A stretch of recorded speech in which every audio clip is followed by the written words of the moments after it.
Tubes are warm enough. Good evening. This is the Lake Bluff School District 65 Board of Education budget hearing, September 27th, 2011. Could we have a roll call, Al? Mary Jane Brady. Present. Terry Carney. Present. Al Whitehouse. Present. Eric Wagner. Present. Leanne Charlot. Present. Mark Berry. Present. Susan Ryder. Present. Okay. The purpose of this meeting is to allow the public to comment on the proposed 2011-12 school budget. People desiring to speak should be recognized by the president, state their name and address, then make their comment. Written comment may be handed to the president.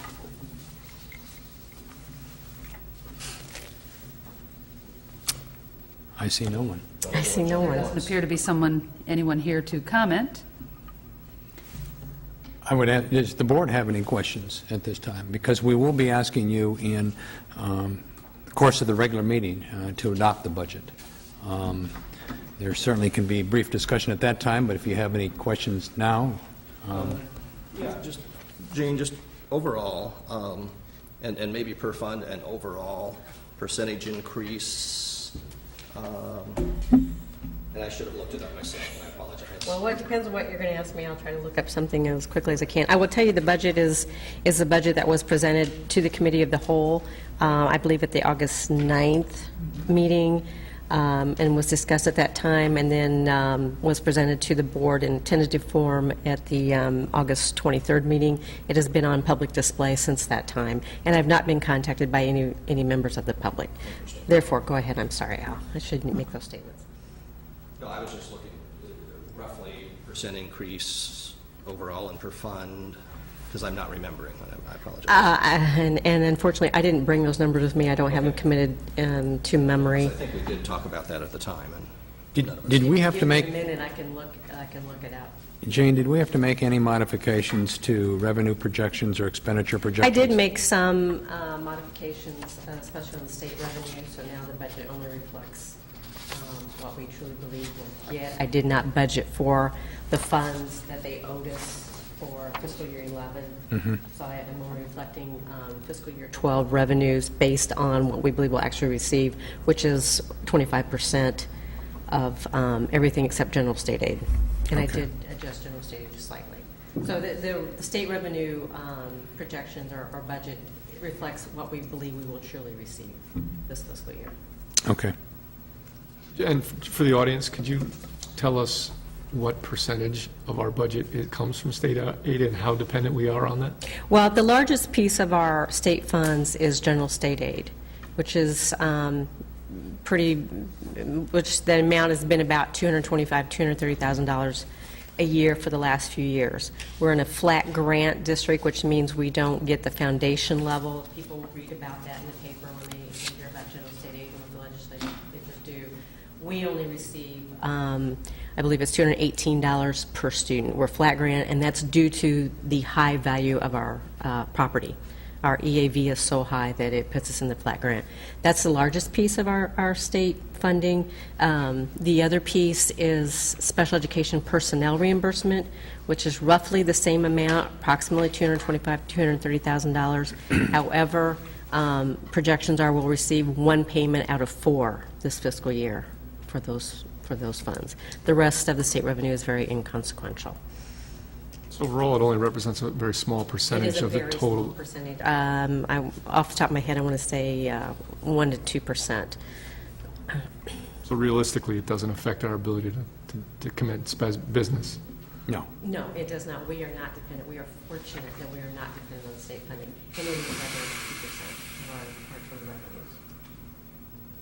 Other questions?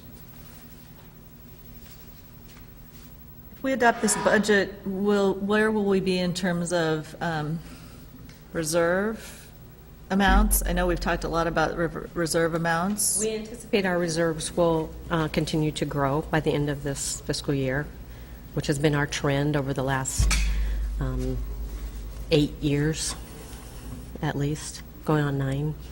Okay, good, thanks. Yes. Ever since the 2003 ed rate referendum, that really saved the finances of this district. Your taxpayers were extremely generous to approve that referendum, and that really saved the school district financially. it was critical at a critical time.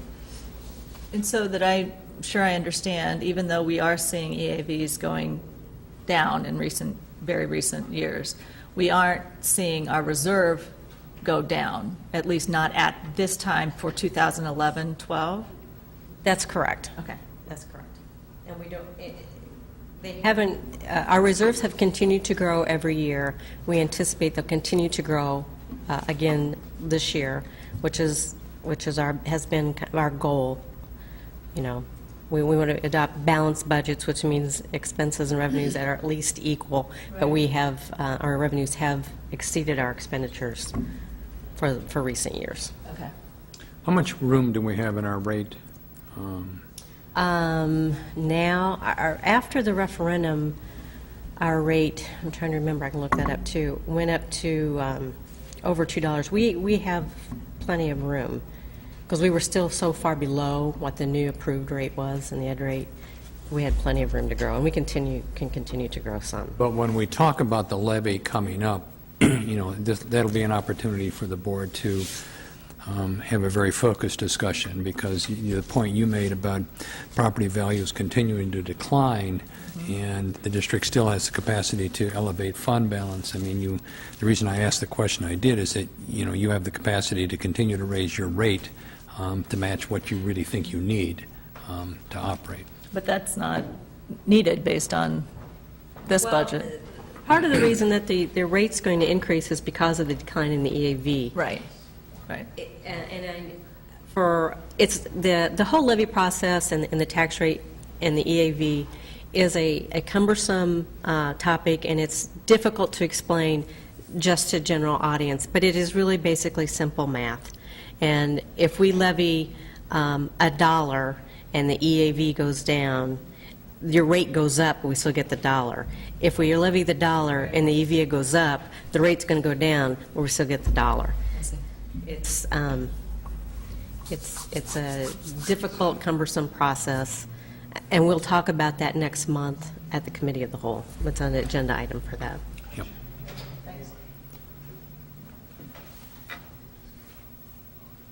Do they have any questions, being that they arrived from the budget hearing? Do any of our new visitors have questions about the budget?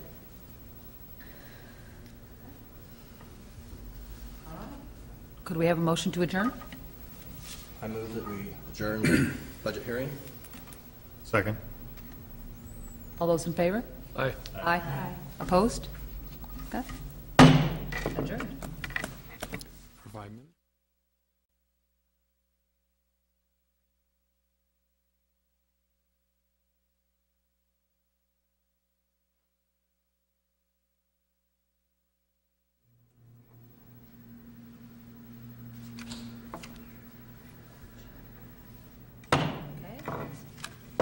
Meeting is in order.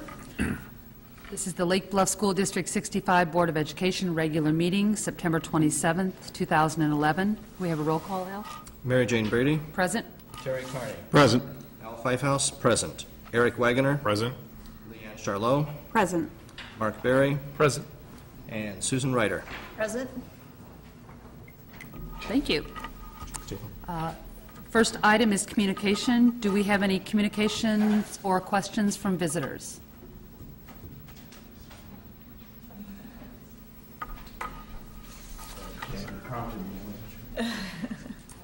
Good evening. Before you start, if I could just give a couple of our instructions for Please. addressing the board. We encourage and welcome public comment and questions in this section of our meeting. If you're going to address the board, please begin by stating your name and address. Please limit your comments and questions to 5 minutes. A member of the board will serve as a timekeeper. The board will not immediately respond or react to your comments. We appreciate the time you took to prepare your comments and coming to this meeting, and we will commit to listening to you. We do need time to process your comments and follow up as indicated. Please do not make any negative comments about a staff member of District 65. If you do have a comment to make about a staff member, please contact a member of the board about addressing the board in closed session. And thank you for your time. Yeah, thank you. My name's David Barkhausen. I live at 714 East Prospect in Lake Bluff, and I've just had the pleasure of serving in a capacity similar to yours for the past 8 years as a member of the village board. Towards the end of this period, one of our more significant activities or actions was the adoption of a strategic plan. And one of the major objectives of the plan, which is something I know you share with your students, and I was just hearing a little bit about some activity of first graders with their garden, was advancing environmental stewardship. And as part of this general goal, it included a pledge to, quote, enlist volunteers to maintain litter-free streets and blocks. And because of my own interest in this issue, I've offered to help form such a group, and some of you have been kind enough to respond to an email that went around to some of you late last week on this subject. I think it's fair to say that you can tell a lot about the character of a town and the pride that its residents feel towards it by its appearance. And an essential part of a town's visual appeal is the degree of cleanliness of its streets and rights-of-way and parks, and certainly its areas around the schools. Now, it's not possible for our maintenance workers, be they with the village or park district or those you have with the school, to be everywhere on a daily basis picking up bits of litter. It's really up to us, ultimately, to be doing this. And since Lake Bluff is fair to say, it's a village of walkers, there's every reason for more of us to help out in this way, as many are doing already. So we're asking residents to, quote, adopt their own streets and neighborhoods, or for more of us simply to be in the habit of taking a bag with us as we make our way around town, whether we're walking, riding a bike, jogging, whatever it might be. And for those who are walking a dog, perhaps to take a second bag while they've got the dog bag for the dog. I hope we can extend this idea beyond the village border, certainly to include all of District 65's jurisdiction, and also hopefully to carry it on to our neighboring community of Lake Forest, since we really all are part of one community. So all I would ask of you is that you might encourage this activity personally, to join the anti-litter team yourselves, if that's possible, to help spread the word about it, and perhaps as a school board to give periodic recognition to those in your jurisdiction who are active in this area, and particularly the students who might be encouraged by their parents to join this anti-litter group. So thank you very much. Thank you very much for your efforts, and thank you for including us in it. Thank you. Any other communications? Shall we move on to reports? Yes. Okay, first report is from PTO.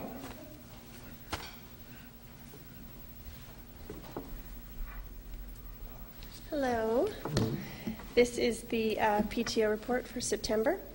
Last month, the district PTO provided a welcome back lunch from Francesca's for LBES teachers on September 2nd and LBMS teachers and staff on September 9th. We just concluded our fabulous fall fundraiser yesterday.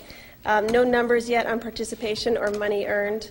People who ordered those items can pick them up the week of October 23rd, and there'll be more information going home on that. Our Friday food days begin next Friday, October 7th. Parents may still place orders in the web store up until October 4th, but no more check orders can be taken at this time. The book fair at LBES will be held on October 20th and 21st during the teacher conferences. The children will be generating their wish lists, which will be available for the parents when they shop. Pumpkin Fest is October 14th and 15th. The LBES teachers will kick off the fun with a kickball game at 4 p.m. at Artesian. That's followed by the Haunted House, which will be at 5:30, and a pasta dinner, which will be at LBMS Cafeteria and Gym, starting at 6 p.m. Also, Innovasi is offering a special menu that night with a percentage of the sales going back to, donated back to the PTO. That night, too, you'll be able to register for the Pumpkin Chase at LBMS. Saturday morning is the 5K run and the 1 mile fun run. And new this year, we're holding a raffle to see which lucky 8th grader gets to be the pumpkin that everybody's chasing. And that will be kept secret, so everyone can try to figure out who it is. And then this year, the Pumpkin Fest will be going an extra hour until 2 p.m. on Saturday. The school directory is in its final stages.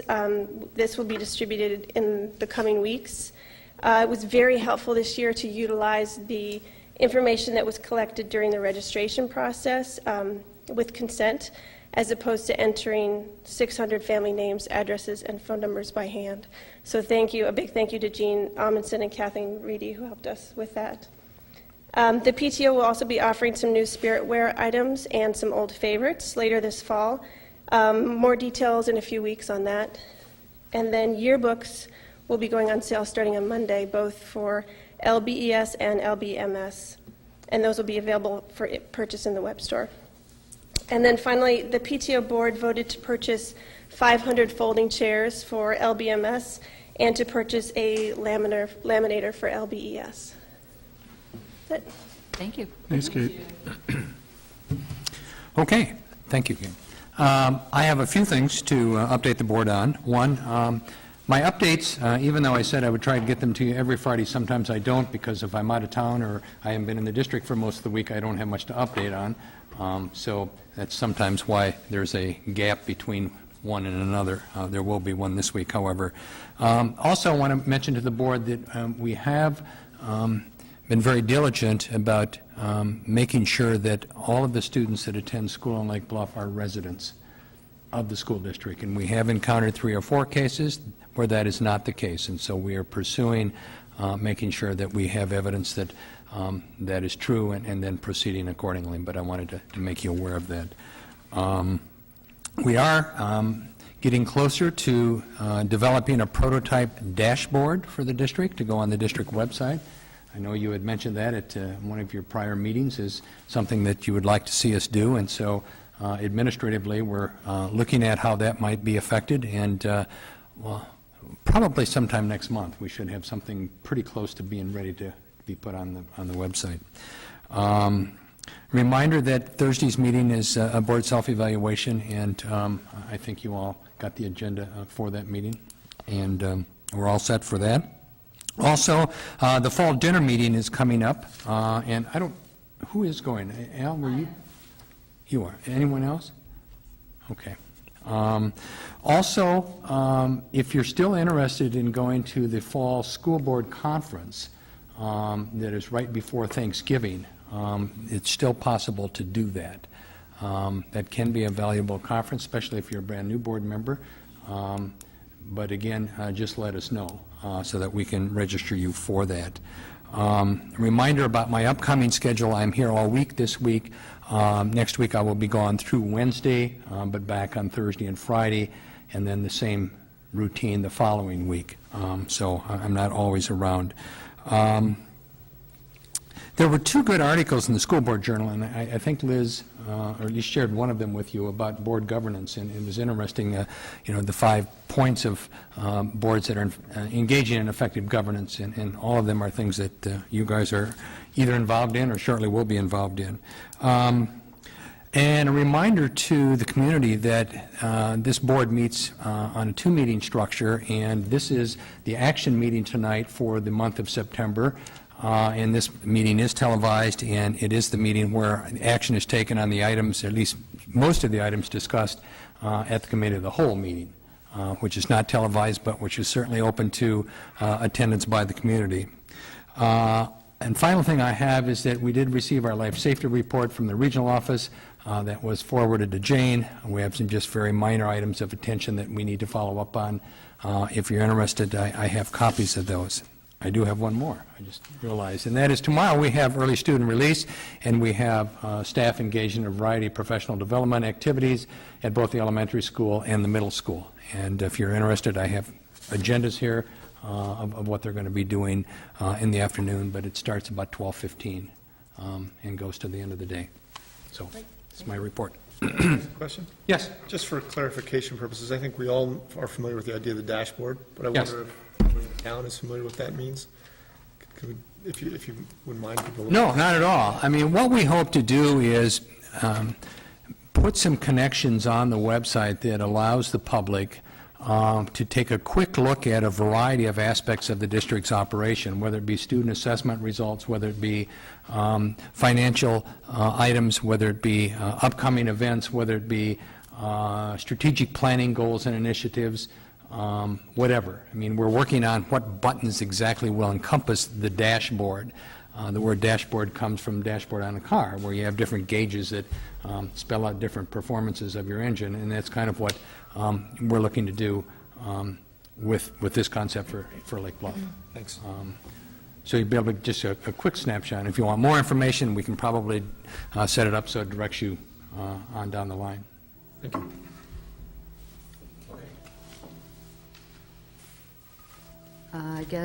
Student services and curriculum? The district will have its first preschool screening. The district's obligation for child find of students who are below school attendance age. It will be Friday, September 30th. We do this jointly with Lake Forest District 67 and a whole cadre of special ed teachers and nurses to assess vision and hearing, and we look at their thinking and reasoning abilities, their speech language skills, their motor skills, and their vision and hearing, and then give parents a brief overview of how they did. We don't have any specific scores or measurements, but it's just an assessment to see if kids are on target to be where they should be peer average, and if not, how do we close those gaps.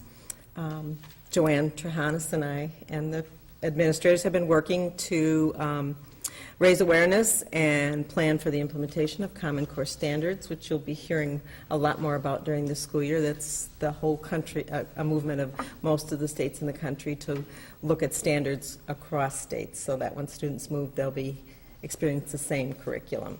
And testing will be adjusted to reflect those Common Core standards.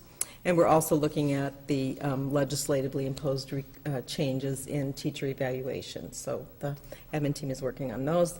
The other thing that there's been a lot of news around is the issue of bullying. And just want to assure the board there's a lot going on in the schools for bullying prevention.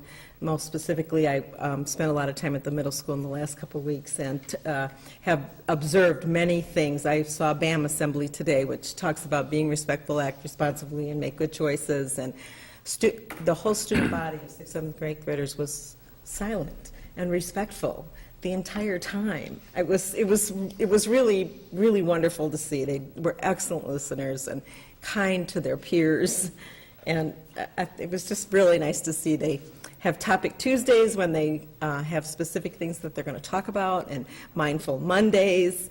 The lessons are planned for advisories to deliver to talk about all the things that we want to do to raise kind, caring individual students. You know about BAM. They have peer leadership training. They have the Bluffer Buddies. They're doing paired advisories this year. And they're growing the advisory programs to have interest-based groups, so students are rearranged through advisory to experience things of their choice. If they want a study group or they want to learn how to do something special, they have those options on certain days of the month with teachers, plan and deliver those lessons and that. It's great because they're building more resilient kids by doing that. And then, of course, it's a topic in every faculty meeting and discussion on monitoring student behavior and what we can do differently. And we work with LEAD and Speak Up and all the organizations locally who we are fortunate enough to have to support us in these efforts. We saw that, actually, Mary Jane and I were at the student seminar the other night at Lake Forest Hospital, where the LEAD organization would Speak Up in the hospital, interviewed teens, and they did a whole day workshop with them, and then 13 of those teens came to the evening session and talked about what they feel and what we can do to make it different, and they're going to pursue that and maybe even bring it to the 8th grade level in the spring. So the schools are tapped into working with that. We have our social workers and the student assistance program coordinator through LEAD to help us stay on top of that and be participants in that process. Great. Thank you. Okay. All right. President's report. I have a couple of things. First, I'd like to give an update on our superintendent search. We did meet this past Thursday with Dr. Joanne Desmond and Dr. Hank Jamitro from Hazard, Young, and Atia, who will be helping us conduct the superintendent search. And we put together the tentative calendar for choosing our next superintendent. Some of the highlights of the calendar are from October 17th to November 3rd, a survey will be posted online so that anybody in the community may participate that way. On October 25th and 26th, the consultants will be here in Lake Bluff throughout the day and evening to meet with members of the community to collect input on the desired characteristics for our new superintendent. Our consultants will then prepare a report detailing the findings, and will present that. Tentatively, the plan is for them to present that to the board at the November meeting on November 15th. From November 15th to January 15th, the candidates will be recruited and screened, and then beginning the end of January, the board will do its first round of interviews with the candidates. The second round of interviews will occur in mid-February, and the tentative date for our announcing of the new superintendent is the March board meeting. So that information will be posted shortly on our website, and it is a tentative calendar, but that's pretty close to what we expect the process to be. Secondly, I, on behalf of the board, would like to congratulate our first grade farmers on their bountiful harvest. This week, they're enjoying the fruits of their labor, which began last spring when, as kindergartners, they planted their pizza gardens in the over in the little courtyard plant, or I don't know what we call them, little pods. They planted tomatoes, peppers, herbs, and the like, the things that make good pizza. A special thanks to our chef, our local chef, John DeRosier, for helping the students create not only the pizza sauce and some of the other items for the pizzas, but helping them bake them so they can share them later this week with the kindergartners. So thank you to everybody who made that happen. That's a neat little project that we've done now 2 years, I believe, and are planning on starting it up again in the spring for this year's kindergartners.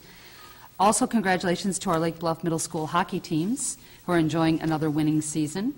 The Patch ran a story not too long ago about the success of our Lake Forest High School field hockey teams and noted that in the past 11 years, Lake Forest High School has won 7 state titles, and the other 4 years they got second place.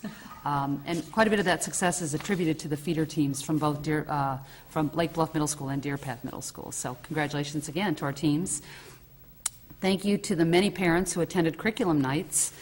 The one that I was at middle school was standing room only, so we had a great turnout, which is great for families, great for our kids. And then I was going to bring up and remind people of the Committee of the Whole, which Dr. Martindale has done. The only thing I wanted to add to it is the Committee of the Whole meeting is in this room, so while it's not televised, we certainly encourage people to come to those meetings. So we'll be here on the second Tuesday of the month, usually, unless we've got a holiday. So that's all I have. Very good. Reminder to the board that on Thursday, if you could bring your folder from the last board self-evaluation meeting, if you could find it. The one item that Barb asked that you bring is something called the resource materials with this little binder on it. If you don't have one, we'll have extra copies for you, but we're going to be utilizing that on Thursday, so I forgot to mention that. Great. Okay, moving down to action items. The first one is personnel recommendations in your, or on your screen. You have the personnel recommendations for this meeting. Are there any questions? I suppose we can have a motion and then see if there are questions. I move that the Board of Education approves the personnel recommendations per the attached. Second. All right, discussion. Okay. Straightforward. Yeah. Okay, then we need a, yep. Eric Wagner, Yes. Leanne Charlo, Yes. Mark Berry, Yes. Susan Ryder, Yes. Al Pfeifhouse, yes. Terry Carney, Yes. Mary Jane Brady. Yes. Okay, second item for action is approval of budget for the 2011-2012 school year. I move that the Board of Education approves the budget for the 2011-2012 school year as presented. Second. Any discussion? Any further discussion?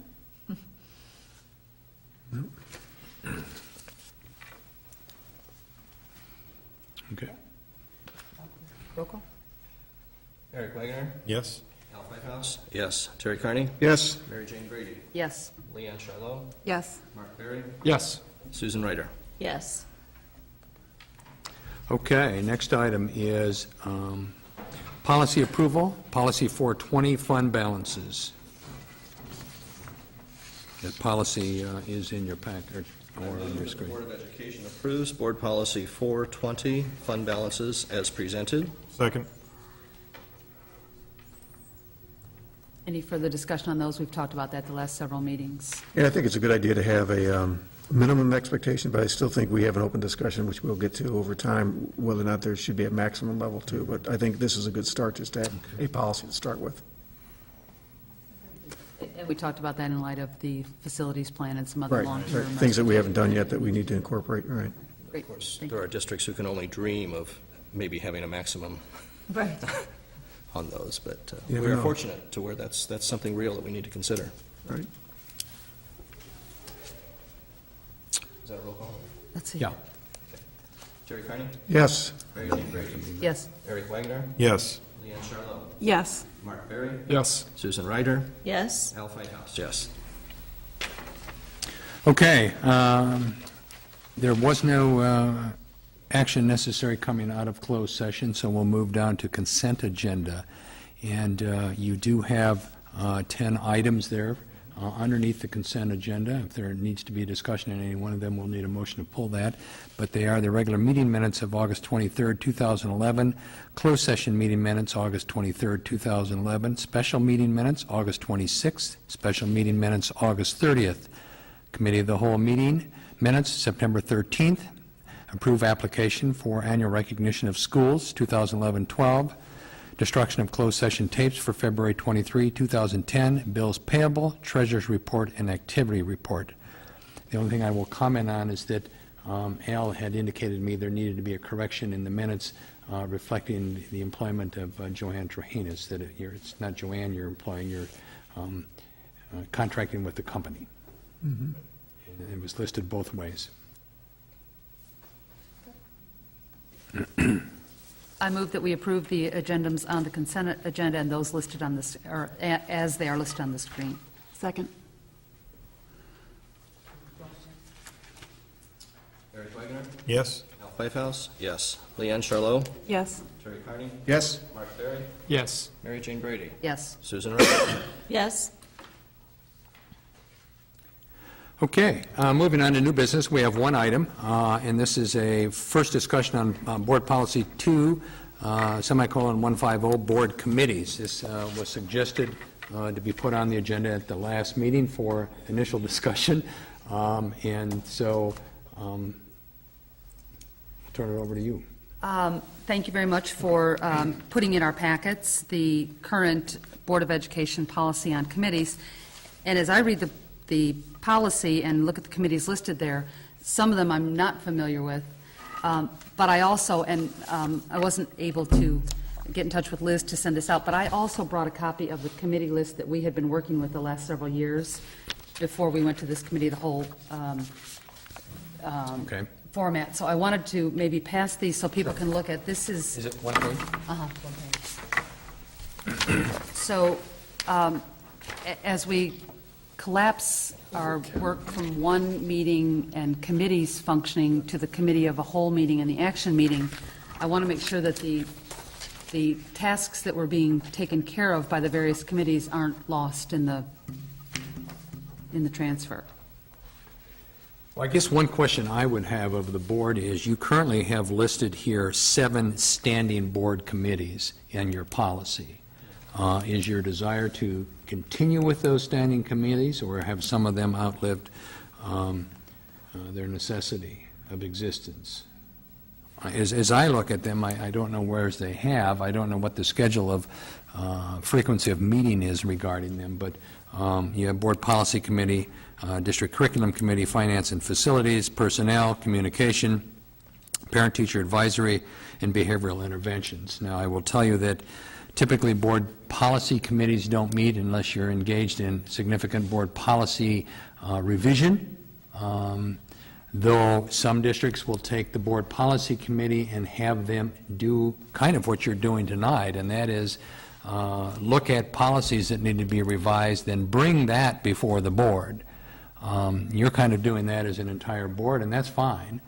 Could be that it's more efficient that way, now that you have two meetings, because if you also then add the layer of a standing committee of board policy, let's say, then that committee meets, then they bring it to the committee of the whole meeting, then they bring it to the regular meeting, and then you might have two readings, and you can really stretch some of this out. So I guess I need some clarification as to where you want to go with this, or if you just want to leave it as is. I think it's worthy to have it on for discussion. What strikes me, what strikes me when I look at this list is that each of those things are relevant at particular periods of time. And, the committee of the whole is relevant year-round. And so perhaps the structure we're really after is the committee of the whole with, from time to time, as needed, subcommittees, if you will, that will go study things and return to the committee of the whole and to the board. That seems to me sort of the way we're functioning, but each of those items there are up and down. Not all of them are necessary all of the time.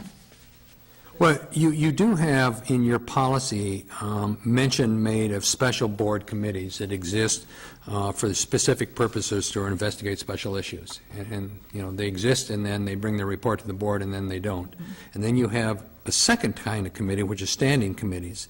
And those are committees that at any point in time, boards need to have. I mean, you do need to have a behavioral interventions committee.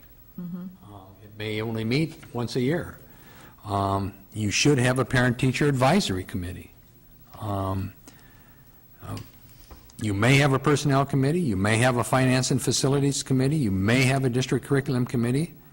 You probably should have a board policy committee. So I don't know. I mean, Ben, do I hear you suggesting that this is maybe the opening of a discussion that we would want to continue at our committee of the whole? Sure.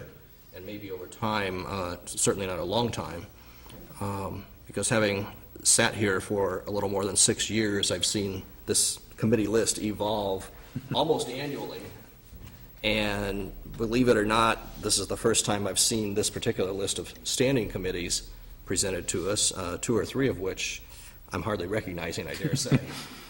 And so we seem to have had some disconnect between the policy and the action. And this so, sheet of paper and this here? sheet of paper, which this one's 2 years old, and, you know, it's been a different list every year. So I think it's certainly worthy of some discussion and coming to some kind of decision, you know, maybe such as Susan's suggesting, where some of these need to be standing committees and others are just formed as task forces or subcommittees or as needs exist.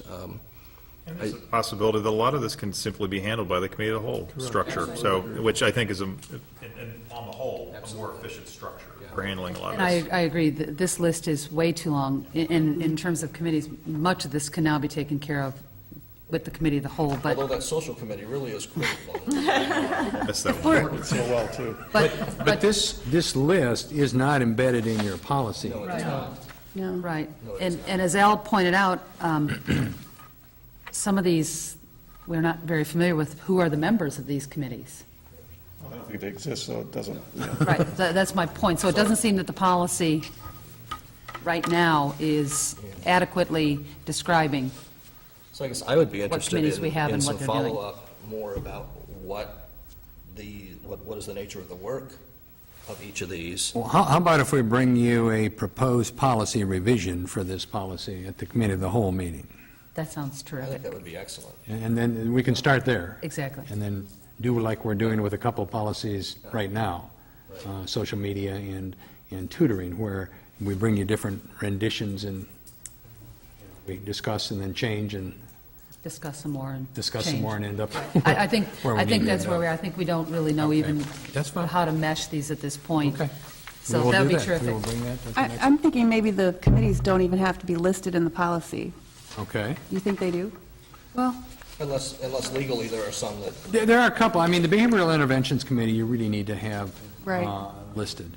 You should list a parent-teacher advisory committee. You don't have to, but you should. And you know, the rest could be special board committees, i.e., and then give examples like Board Policy Committee, District Curriculum, Finance and Facilities, and Personnel. Because essentially, with your committee of the whole now, you're doing those. There's a couple on Are here there- Are there a couple committees, though, if we're going to have some prolonged discussion about this in the future, are there a couple things on here that need to be attended to before that? For example, do we need to have representation on this joint shared services, or what's been commonly called I think the tri-board with the Park District, School, Village? That was going to be the last comment I was going to make. Okay. Was the necessity to have board representation for those, because I am attempting to set up an initial meeting of those two groups, but I need to know from this board who would sit on those. And I think in the past you had a couple board members, right? That's right. We did, yeah, on each of them. So as soon as we get those names, we can proceed. Two, right? Two board members at a time? Yeah, And we've had 2 names to each of those 2. yes, Hoping that at least one would always be available. yes. And both certainly were welcome if both were available. As well as the NSSED committee. That's right. So back to who we want on those. Shared facilities and tri-board. Be willing to do either one, but tell me where you want me. Yeah, I'd be willing to work on one of those as well. So you two want to do shared facilities? Shared services. Shared services, excuse me, not facilities. Do either one. That was the 3 school districts. Joint shared services was 65, 67, and 115. We do have a formal agreement that we've adopted with 65 and 67 regarding that. All right, but who do we want? You want Al and Leanne? Or not Al, but I mean Terry and Leanne? Who else is willing to do it, I I guess? didn't hear any other names. You said either one, so I just... Yeah, either one. That one. Okay. Let me know. All right, and what about the tri-board? And that's, I'm happy to okay, I can join that, too. okay, so it'll be Eric and Mary Jane. All right, very good. Okay, that was my last point that I was going to make on this. NSCD. Little note right at the top here. Mark's just going to do the special ed. Who else is going to do that with him? MJ, Yeah, we the NSSED, we're You're in doing the handoff, all right. transition mode on So that. you're doing NSSED? MJ for now. Yeah, okay. I had a question about another committee, too. We had in the past a wellness committee, I think. And for some reason, I thought that was something we were required to have. Maybe I'm wrong. It's been a fairly recent. Well, yeah, the districts need to have a wellness committee, but I don't know if they necessarily need to have board representation on the wellness committee. Okay. I mean, you can, and, yeah, but districts need to have a There wellness needs to be a yeah. committee. Yeah, I'm not concerned necessarily with whether the board is on it, just that it not get lost, because I didn't see it on the list. Yeah, and I think they're continuing to meet, There. but there's no current board representation. Yeah. Okay, we will bring this back. Moving on to old business, middle school children. Jane has the latest update on that. I've talked to Dr. Schomer a couple times in the last week. He's got all of the data from the most recent testing that was done, and I can't remember the date, but it's been a couple of weeks ago. He's working on analyzing that data, and hopefully he'll get back to Dr. Martindale and I next week with some information, and I have asked him to attend the October 11th Committee of the Whole meeting. Great. To present his findings and how to proceed. Okay. Tutoring policy. This is a return from our last meeting, and in your packet or on your screen, you have a email answer relative to liability that came up at the last meeting, and then I took the answers that you gave in the questions that were posed from Stu, and he took those answers and created a short private tutoring for fee policy. And so this is kind of where things stand. Questions? I guess the only general question I have is, why do we limit the policy for tutoring for a fee? Shouldn't it encompass any type of tutoring fee or non-fee based that happens on district property? I mean, I don't think the liability changes any. Yeah, I I had that kind of question again as well, because we did focus in the committee, the whole discussion But about. isn't that where we get into that gray area between what is extra help and tutoring for free, where you... I mean, this whole thing started about tutoring for a fee. I mean, That's what it is, it's supervision issue. I mean, we could add language that addresses that, but to me, I mean, it is a lot about supervision, and if we're going to have Mrs. Smith tutor her, some third-grade students after school, that needs to be with appropriate supervision.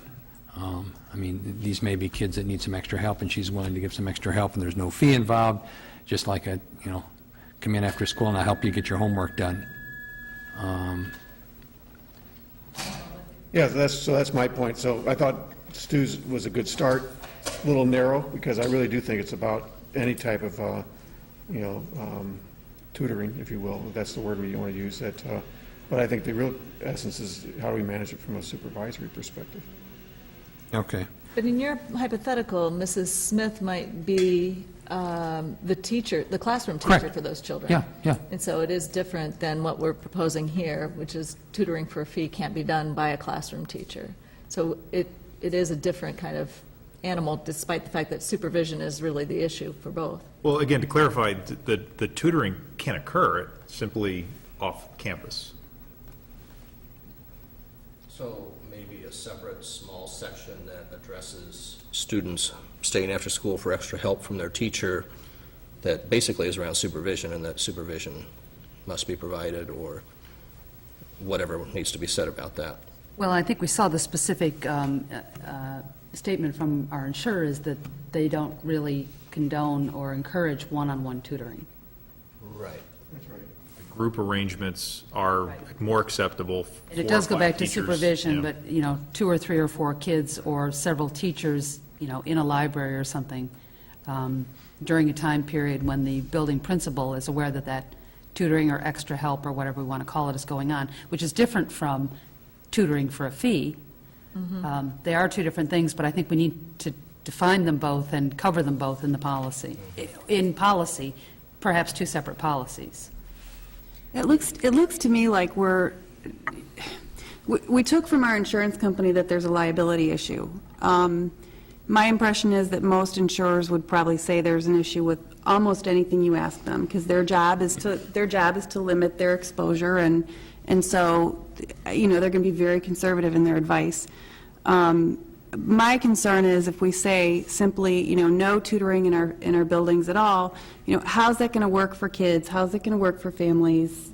Are we really, serving them? Because I think to the extent that's happening right now, there seems to be some value there for kids. And I would agree. I mean, if you have a child, and let's say they're in 6th grade, and they're having trouble with math, and the teacher offers to spend 15 minutes after school helping them clarify that, are we saying that we're no longer going to allow that? Or even if they, the family chooses to contact another teacher, let's say not that student's particular teacher, but they think, okay, we need an ongoing tutor relationship, and they want to set that up, by saying you can't do it in the building, I think can create a barrier, and maybe some kids then aren't going to get the help. But stopping to see a teacher after school in that hour that we still have the office open and everything is different to me than 10 o'clock on a Saturday morning. Oh, sure. In the building. I Oh, sure. think we need to And clarify what is extra help after school or in some period of time when the office is open and there are other people around versus using the building, whether it's extra help or not, when there are not other people around. So, and maybe we're talking about a couple different things at one time. A student seeing their own teacher before or after school for help, I would assume that that's still allowable. Okay. What I'm saying is then a student who the family is paying a fee to another professional in the building to tutor them, that if we say, no, that can just never happen in the building, I think that in some cases that can be a disservice, because there are kids who may not have access to the tutor at another time or another setting. If you have an elementary child who right now is seeing a teacher for tutoring, and I don't know of a specific example, but after school, and you say, well, it can't happen in the school building, then where does it happen? Well, maybe there's somebody who's not at work who can bring that kid to another building to meet with a teacher, maybe there's not. And so maybe those students won't get any tutoring. I just think that we should be thoughtful about this. You know, if we're going to say we're eliminating it, that concerns me. Well, that's what he says, and that's .5. I think when Yeah, we had will this- not be allowed, that's, yeah. When we had a discussion in the committee of the whole, one of the things that I think that Shelley raised, and I think it's something we really have to get input from the principals, is their willingness to provide that supervision. When and how often will they be willing to be able to provide the supervision, regardless of fee or not fee? Because I think that's really the issue. If somebody is going to be tutored for a fee and we have no way to supervise that activity, I think it's a problem, period, okay? Forget the insurance guy, I think there's other reasons to be worried about that. But if our principals are willing at certain periods throughout the week to be around for supervision, to be that supervisor, I'm okay with that, how they work that out. But I think they have to chime in on what they're willing to do and how often they can do it. I mean, Or whoever the reasonable, responsible person should And be. it wouldn't have to be, it wouldn't have to be the principal responsibility. It could be a different arrangement, such that, a network of teachers were, kind of, Well, then you got to, is this an extra duty paid job, or, well, we got to figure all that out. Exactly. I mean, I'm curious if, I'm assuming that the teachers who I assume are providing this would say there was value, that families would. If there is some value in it, is there a way it could be done without creating extra problems for the school? For example, could kids be seen during Horizon's operating hours at the elementary school and only in the library? Or is there some arrangement at which we would have no additional liability? You know what I'm saying? Well, I think if you have it set up to where there is supervision in the building, you minimize your liability. Yep. And if there's a cost to that, then maybe whatever fees people are paying for tutoring have to, cover that cost. I just wish we'd look a little bit more closely at how it could work before we say, okay, no, we're done with it, we're not going to let it happen. I think this is definitely right for further discussion, committee of the whole. I agree. I don't think we're anywhere near a policy. No. But I No, do wasn't think, expecting no, that. But I just wanted to, we had something last time, we brought you something different this time. You've responded to it, and so we'll bring you something different next time. I would be curious, I know that we've heard from several of the school districts that they more or less do not allow tutoring in their buildings. I would be interested to hear from our neighboring districts if they allow tutoring. Okay. I think we're going to find that it's not very common in their school buildings. It may be a function of how the question's asked and the kinds of arrangements that we're talking about, because there may be more supervised kinds of larger scale settings rather than the one-on-one tutoring arrangements, but. Like maybe there's a homework help group or that kind of We stuff. have those situations already in both of our buildings. We have the opportunity room, correct, in the elementary school, and we have what happens in the library after school. After-school library at the middle school, yeah, is supervised by staff. The opportunity room is available to all the grades? I don't think it is. I'm not positive on that. I'm sorry, I don't mean to, Sorry. throw you a whammy or anything, but. Great. We'll bring a revised policy next time. Next item is enrollment analysis, additional information. I don't know if there's any need for a lot of discussion. Al had asked for a little more detail to the figures we brought you last time, and we didn't have all of the other districts' six-day enrollment, so we were able to get, for this year, and we were able to gather that. So it's just for your own information at this point, but as I said last time, we will use this as we begin to analyze full staffing needs for this district for next year. Having the percentage increase, decrease columns added is really terrific because of the tremendous variance in size of districts. It makes it difficult to read the raw numbers and see what's going on. So, Okay. very helpful. Thank you. All right. Is this data available on our website, the data about other school districts' six-day attendance or enrollment? It's currently not. Can it be? It's a spreadsheet. Could it be? It could be, yeah. I mean, I think that the people in the town may see our declining numbers and think that's an anomaly, when clearly that's not an anomaly. We're seeing it throughout Lake County. So maybe it's too much detail, but the fact of the matter is, throughout Lake County, in comparable districts, they're seeing exactly the same trend. I mean, the regional office has an abbreviated spreadsheet of this, and they simply have all of the districts and the actual number for the last 4 years. You could do that on the website, or you could do this. I just found it very useful in order to put us in context with other school districts. It's interesting to see the totals, too, the total for the county. Right.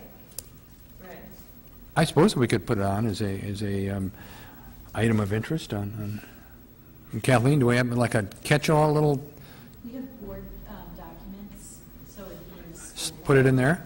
page, it would be in the documents there. And title it, enrollment analysis or something? Can we do that? Yeah. Okay. Assuming your numbers. All right. Add up the numbers to compare. The right ratios, which is perhaps the next item, but. Kathleen, you were going to put this document? Okay, Mark just pointed out the graph at the bottom may be inaccurate, so double check that, please. The second bar, Yeah, the column might be, 2007 year, it looks like it goes the wrong direction from what the raw numbers are. So either the that probably total needs is to be wrong or the bar is wrong. Oh, right, Oh, you're right. verified. So that needs to be verified. you're right. How about, I'm not on camera, but how about if I crop that right now and we just put the columns? I think what we'll do is validate that. Might want to just sum those columns again to Yeah. see if the bottoms Well, match, just to see where the error is. We'll go over it tomorrow. It's certainly not urgent. I just expect this to be a continuing issue as we move forward. We're right in the middle of the trend, right? Mm-hmm. Right in the middle. Okay. Great. Next item is social media policy, and this was also discussed at the last committee of the whole meeting, and so we brought back something a little different this time. We brought back the actual policy from Highland Park Deerfield High School. I think Leanne had indicated she had discovered that. And then we also brought you a revised policy along with procedures that Terry Engler worked with Ann on. So I'm curious as to your response to this. As you can see, Highland Park Deerfield High School has a massive policy. Yeah. The proposed policy from Terry Engler is an abbreviated policy, which some of you said you preferred, along with then procedures that back that up.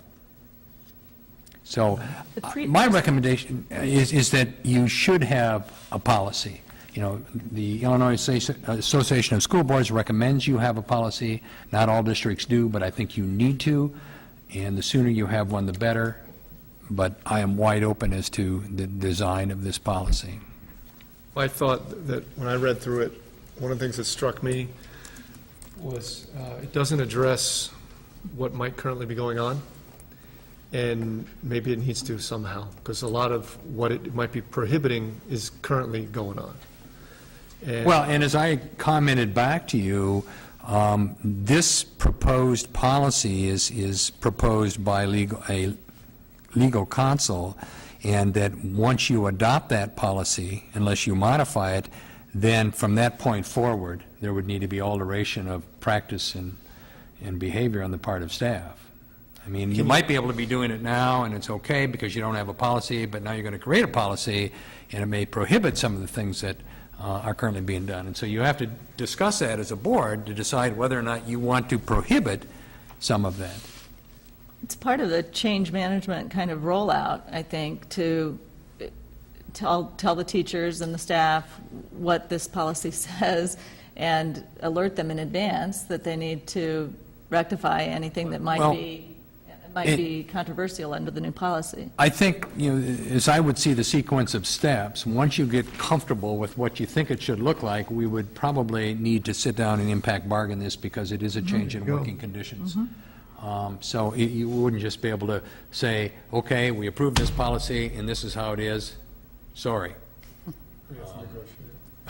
So, but you need to get comfortable with a rendition of this so that we could then take that and sit down with the union. So whether it's in policy or procedure, what struck me is there were really good things about both the one that's currently drafted, our umbrella policy and then procedure, and the one that Highland Park Deerfield had. There were some pieces to both that I would like to see in a policy. For example, one question I had was whether we have an acceptable use policy, because we do. Yes. And so it's not referenced in the draft as I read it. That's why I was wondering if we had one, because in the draft procedure, I didn't see it cross-referenced. Perhaps I just missed it. Because a lot of what Highland Park Deerfield does is they talk about what you can and can't do on the district equipment, which is the easy thing, right? What you can and can't do with our property is sort of the simple question. What you can do on your own time, on your own property, I think we tried to get to in our procedure, and I think we have to get to that. And so I think it's all here. We need to work through the pieces of it. But I did like that our procedure, as drafted anyway, did try to grab a hold of that difficult issue about what you do, not on the company equipment or the district equipment, but on the person's own equipment. But I did like the District 113 said, if you're communicating with students, it should be on your district. It did, and I like that too. I liked that very much. Right. So don't be texting them from your Exactly. personal phone or your so I thought that covered it quite well, that we don't expect you to be having personal communication. If you're communicating with someone, it ought to be from your lb65.org email address. And then that is a very simple, bright line, you put it in place tomorrow kind of rule. I really like it. I think there was something in their policy, too, that said that you needed to have permission from a student's parents if you were going to be emailing a student's account. I don't remember the specifics, but I liked that you would have to ask permission, because when I read this, we're talking about what staff can do, what equipment they can use, but I'm not clear, if we're saying only communicate from a school account, are we saying that they should only communicate to a school account of the student? We don't have that. Do you understand what I'm saying? This is talking about where the communications are originating, but where do they land? Like calling a student's cell phone, to me, is different from calling a student's home phone. And that I feel parents should be aware if there's someone calling kids on their cell phone. And there might be an occasion for someone to do that, a coach, or there may be a situation where that's appropriate, but to me, I like the idea that you have parental permission so that parents then know what's going on. Is there anything about the Highland Park Deerfield High School policy you don't like? I didn't really see anything that I didn't like about it. I didn't either. There is, I'm not going to be able to find it. Is there anything that's absent from that policy that's embedded in the other one? I think the one we have, and I might be getting them backwards here, but I think the one that we have drafted does a better job of dealing with off-district usage that impacts the person's professional relationships back at the school. So I think ours did a nice job of saying, even if it's on your own time, not on district property, we expect you to behave professionally and limit who can see your pages and report yourself. Didn't we have report yourself? Oh, there said a nice, if you find out of an inadvertent disclosure, come tell us. Immediately. Which is a really nice piece. Theirs said that people need to remember how they wish to present themselves as professionals and appropriate with public, that the public trust is this is on page 2 of the Deerfield one. And it talks about the lines between public, personal, and professional are blurred in these online social networks. I mean, I think that they take a lot of things into account here that say you need to be very, very careful about how you communicate with people. And there is a section in page 3 of the Highland Park Deerfield example that does go into some detail about communications initiated at other times outside of school hours. In fact, communications initiated by students and what an employee should do if they're approached by a student through any of these media. And it's I- very clear that I know what I was reacting to. I think you're both right, that they do a nice job of that, and I think study and drafting of our own in light of theirs is really, why not use something they've already done? I noticed on page 4, this is what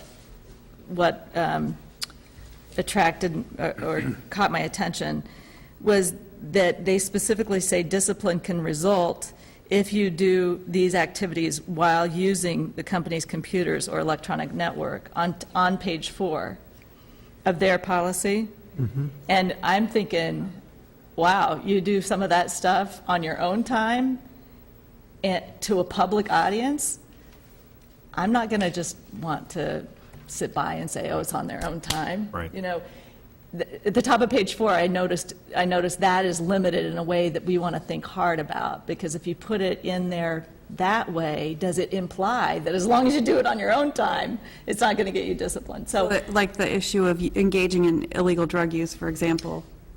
Maybe even- not okay to have even- photos of that, I don't know. Exactly. So that was the piece I was reacting to, Mary Jane, because I do think throughout elsewhere in the policy, they do a nice job of covering both. It's just a dicey issue. What they deal with on page 4 is sort of a dicey issue. Right, well, And- obviously, you would prohibit that on the district's computers. but Right. What you can do on their own in some of these instances is getting to civil rights. I Yes, mean, exactly. So- It is, and that's why it's a dicey issue. Isn't there school policy about people's behavior regarding illegal behavior? Presumption is that our staff aren't going to be engaging in illegal behavior. Right. I mean, this, for example, I don't I'm know just if you taking an have a example of- specific policy on that. I don't think we've got a I'll policy that check, actually but talks about it. I don't think you do. I mean, I'm just saying, I would assume that they wouldn't be able to post pictures of themselves doing illegal drug activity anyway, but maybe no, so that, okay. I mean, my guess would be that if any staff member, any employee engages in illegal behavior, be brought before the board for discussion and review as to what the consequence needs to be, whether it's on school property, off school property. So I thought there was a lot of really good material So here. the direction for next time is to maybe take a look at our acceptable use policy. Just to make sure it's cross-referenced, because a lot of what, Cross-reference, and then also to check carefully, and then we'll bring back a pretty close rendition of the District 113 one. Maybe with a little meat and a couple more sections, but other than that, Okay. R&D. Okay, all right. All right. That would conclude old business, and I don't have any further business. We are scheduled, our next meeting is, well, besides the special meeting, Thursday is the committee of the whole meeting on the 11th. Okay. And we're gradually building up that agenda, so it won't be absent of items. And there will be a presentation on assessment and performance on ISAT, so we'll have that ready to go. Anything else? Could I have a motion to adjourn? I move we adjourn. Second? All those in favor? 61 minutes, Terry.